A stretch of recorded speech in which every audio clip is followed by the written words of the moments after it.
I was in hospital from that time till around about the end of November. They then transferred me through to the rehabilitation center to and start learning I went for physiotherapy. The 23rd of December, then he stayed home from that day up till New Year's Day. He was still on a wheelchair.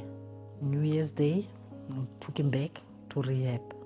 They then started teaching me how to walk. They said it would take a 2-week process. It then took me a week to walk because I was eager to walk, because the nice advantage about rehab is you are able to go on weekends.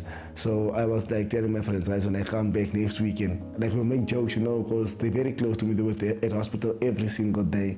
They're like brothers to me. So they were like, I told them, guys, next week when I come home, I'm gonna walk.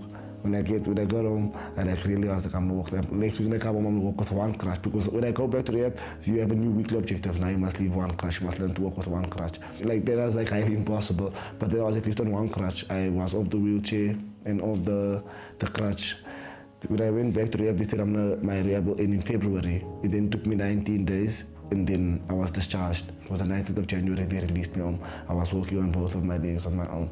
But I was visiting twice a week. I was going for physio and to see the doctors every Tuesdays and Thursdays. Up till he was released last year, July. Up till last year, July. Only then did he start going once a week, and then from there stopped altogether. Uthe sezizwe ngathi useluleme, uBryce wabuyela emsebenzini. I then went back to work with my physiotherapist. When I got back to work with my physiotherapist, she told him that I can only work for 4 hours. At that time, I wasn't 100% healed. She told him that I'm gonna have back problems. So she was like, I'm gonna have to help. I'm gonna have to get me a certain chair. I cannot sit on the chairs which they are using at work. I cannot take calls anymore. It's gonna be too much stress for me. Like they have to get a different department. They then agreed on all the terms which the physiotherapist laid down.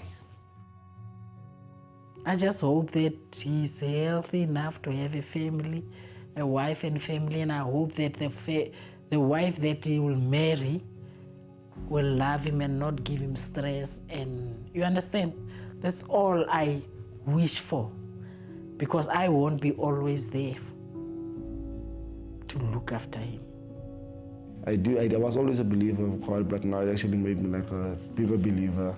Now, because now I do believe I literally saw God. I know I never saw him with my own 2 eyes, and I never felt him, but I felt him that day. But the mere fact that I was gone and now I'm still here, that's the biggest experience I came from this whole lesson.